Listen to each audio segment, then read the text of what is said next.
We make things. We use our hands, minds, and machines to build, to fix, to improve.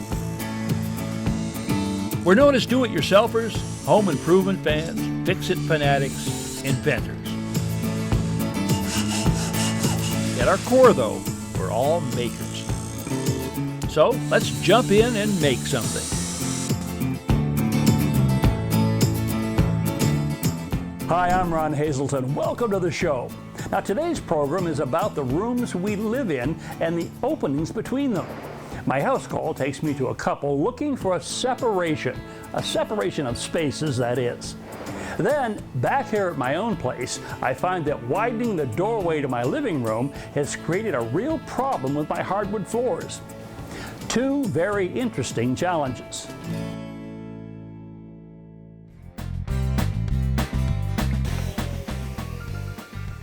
Now, it seems to me that many home improvement projects start with a vision. That would appear to be true for Ben and Catherine Moorhead. Now, they've taken care of their share of projects since they bought their house a while back and have their sights set on the next challenge. Catherine, in particular, has a very clear idea of what she wants. Well, we're trying to add a little separation and a little bit of interest in the living room den area. Right now, it's just a huge gap. In a lot of the new homes that are going up, you see these beautiful columns separating two rooms, and I thought, why can't we do that here? Now, I don't see any reason at all why Ben and Catherine can't have exactly what they want. I figure they just need a little bit of a jump start. So I head over to Ridgefield to see about creating a bit of separation for my friends. Hey, guys. Hi, Ron. How are ya? Ridgefield.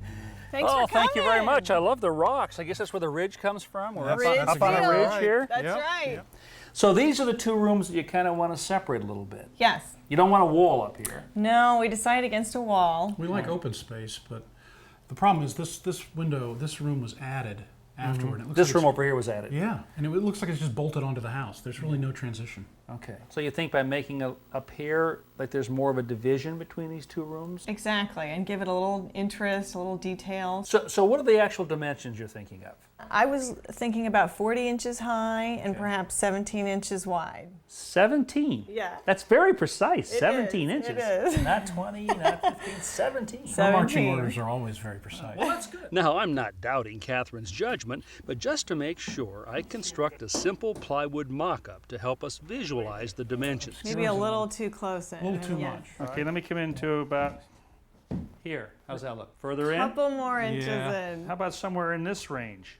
Maybe one more inch. What do you think? Honey, you're the decision maker here, so. Okay. I like it. Well, Catherine's happy, so Ben checks things out from his point of view. I like, this is fine.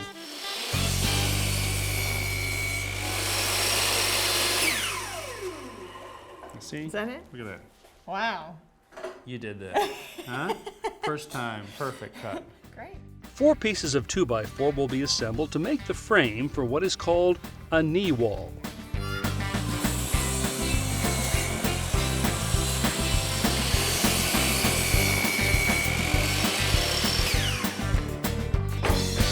Now these are the 2x4s you cut outside, and we're going to use these to make up a wall frame. So if you just kind of hang on to that for me, I'm going to attach these together with some 3-inch screws.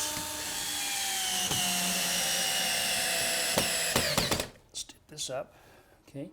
And if you grab that piece of 2x4 right there Okay. and set it right up on the top, okay? I'm going to have you put these in. Perfect. Excellent. We'll lay this right on here. That'll give us the extra thickness we need. The wall that we're connecting to is a little thicker than typical, so we're adding strips of 1x2 to our frame to give us the added depth we'll need. Excellent. Okay, so there's our wall frame. Well, it's going to sit right in here, like that, okay? We attach the wall frame first to the existing wall and then to the floor. When it's secure, we head out to the garage and start cutting the drywall that will cover it.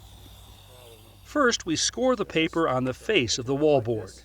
Then stand the panel on edge, break it along the score line, and finally cut the paper on the back. Excellent. Now we're just going to snap it back the other way like this. Okay, there's your cut. Oh. So this is 1/2-inch wall board here.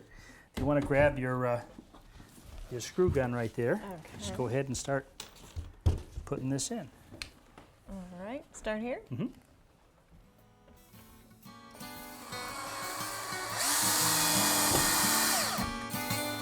All right. Now we make it a real wall, closed on both sides.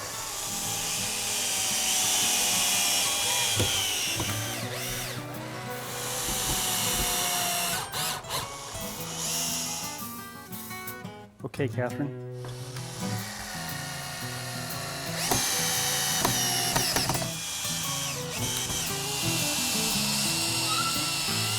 Our next step is to attach this metal bead to protect the otherwise fragile edges and give us sharp, clean lines. Guys, the only thing you got to remember here is try not to hit the corner, because if you do, we end up with a dent, and that's not too pretty. So just take your time, Okay. enjoy, Okay. You ready? and we'll now have dual hammers. Or is it dueling hammers?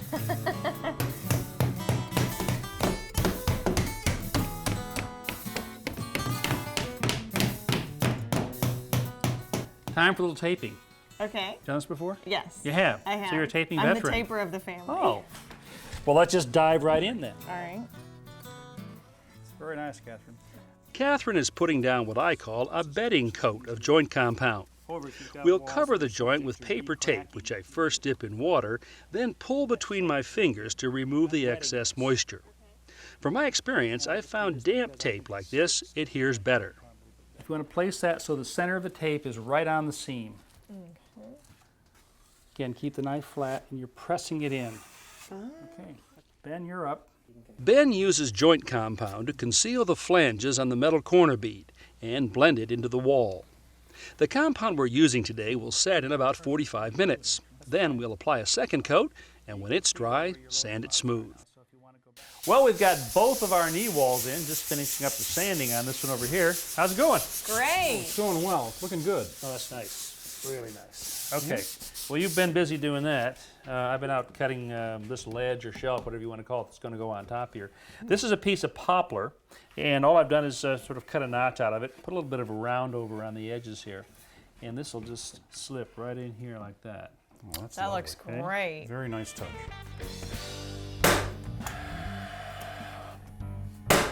That's not going to go anywhere, No. huh?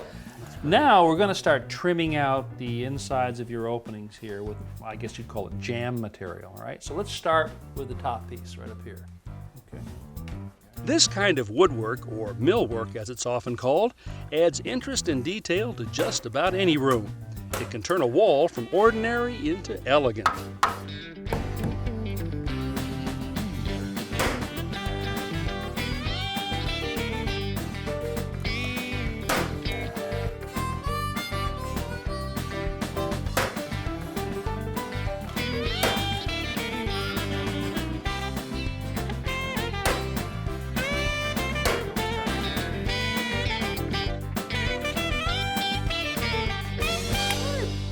Well, I'd say Ben and Catherine did a fine job without me, but now they're going to need my support. Hey, look what I've got. Your new column. Oh, wow. Uh-oh, I think I made a little mistake. I think I'm a little too big for the opening right here. Just a little. Seriously, though, you do have to decide what portion of this you want. Top, bottom, middle, what do you think? I think the top because of all of the detail up there. What do I think, honey? You think the top? The top looks great to me. Love the way you two just agree on pretty much everything, don't you? So the column comes with a capital and a base. I'm going to stack the capital and the base on top of each other. Ben, I'm going to give you a tape measure. Now, if you'd measure from the top right here Yep.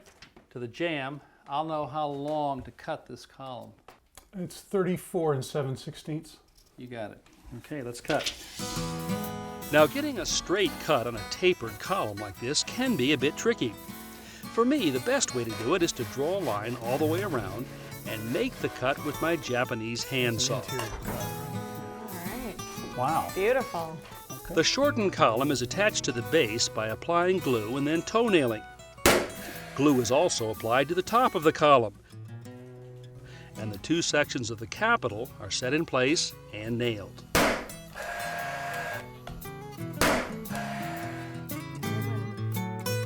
Okay.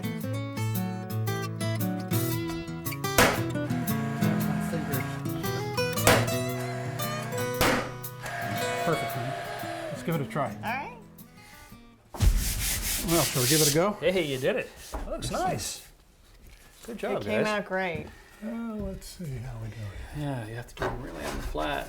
Oh, look at that. I can tell already. A beautiful Oh, fit. man. Well, you know, when you see a paintbrush in hand on a project like this, we're nearing the end.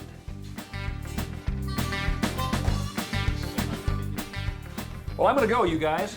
You can finish this up. I think you've got it well in hand. Well, you got us there, Ron. Appreciate it. Oh, you're very welcome. Thank Don't stay you. up too late now. We won't. Okay? We won't do it. And enjoy the room. Bye-bye. Thank you. Well, sweetie, between your design and his skillful implementation, we've really added a lot of value here, don't you think? Absolutely. Are you happy? I love it. Well, now that's quite sweet. Who would have thought that separating a couple of rooms could bring a couple even closer together? You know, I'm not one to shatter misconceptions, but bigger is not necessarily always better.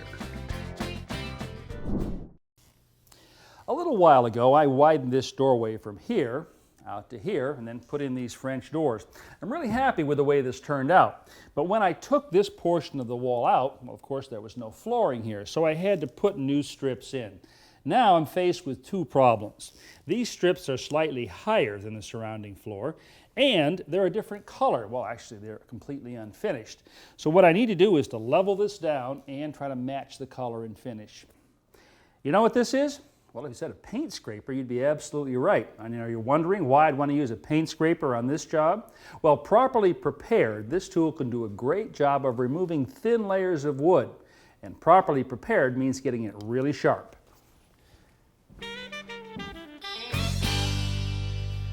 Well, in this case, I'm going to bring my sharpening station right to the work site here. So first thing, take the paint scraper, put it in our portable vise here, and tighten it up. Now this is a 10-inch, maybe this is a 12-inch mill file. What I want to do is just pass this along the edge of the blade like this. Now, if you look really closely here, you see how shiny this is all the way across the blade. That means I'm getting a really sharp edge from one side all the way over to the other. Well, this feels pretty sharp. Let's give it a try here. Let's start here in the middle where there's a little bit of a ridge. Now, if it's working right, we should be kind of like peeling off some wood here. See, that's what I want to see there. That's much better, by the way, than dust. That means that we're actually cutting the wood fibers.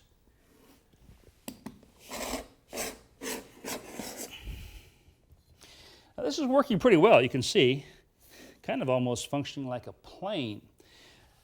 However, I'm going to switch to a different tool right up in here. Now this scraper is much narrower and it has a carbide tip right here, which means it never has to be sharpened. And it's great for getting up into tight spots like this.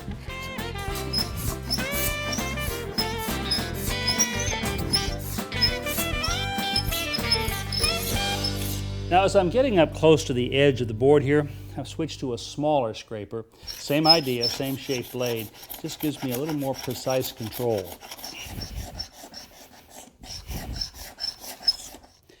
Well, I've gone about as far as I can go with the scraper.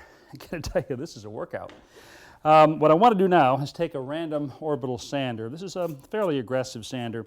I want to smooth everything off, and I want to sand off the finish that was on this one plank right here. But I'm going to be very careful only to sand right up to the edge of this plank.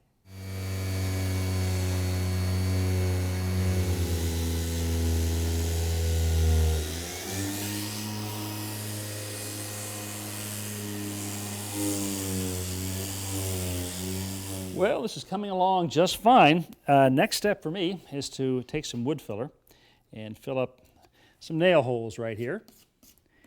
And then I've got to just a couple of places where there's a small gap.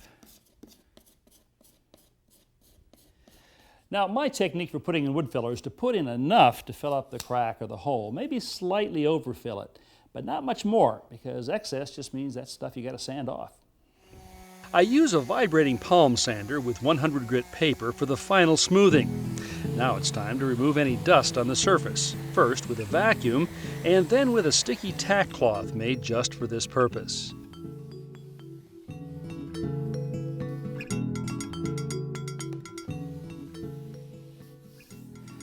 All right, clean, smooth, and dust-free. Now it's time to put a finish on here. The question is, what color finish? Now, I think these floors have just a clear coating on them, but I'm not 100% sure. So what I want to do is a little test here to kind of give me an idea what this would look like with a clear finish on it before I commit to that. And one way to do that is to put either water or alcohol on the wood and wet it temporarily. I'm going to use the alcohol because it'll evaporate very quickly. Now see, if I just put a clear finish on, that's what it's going to probably look like. As you can see, with just a clear finish, the new wood would be a little lighter or less yellow than the adjacent planks. So I'm going to adjust the color by brushing on some shellac that has been thinned with denatured alcohol. At first, the new wood appears too orange, so I wipe off a bit of the shellac while it's still wet. Well, down to the final step right here. I'm going to put a clear polyurethane coating on this, and it might impart just a touch of color, but I don't expect very much. I've poured some of it into this container. This is a semi-gloss finish, which is, I think, what's on here, not high gloss. Well, let's go ahead and brush this on. Oh, yeah. Well, there we go. And you know what? No one is ever going to know that those boards were new arrivals. Heating oil and natural gas prices are skyrocketing, and that means that homeowners are going to be facing higher winter heating bills than ever.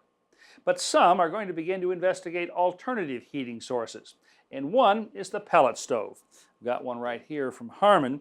Now, instead of burning split wood, these stoves burn wood pellets. This is actually compressed wood made mostly of waste, sawdust, and chips. You fill this hopper up, and that provides enough fuel for this stove to operate for about 24 hours. It's completely automatic. The only part that's not automatic is having to carry in the bags of fuel. Many dealers, though, will deliver them. To start the stove, you simply set the thermostat to the desired temperature and switch the power on. The stove self-ignites, and the fuel pellets are automatically fed into the fire chamber. Within minutes, the stove is up and running.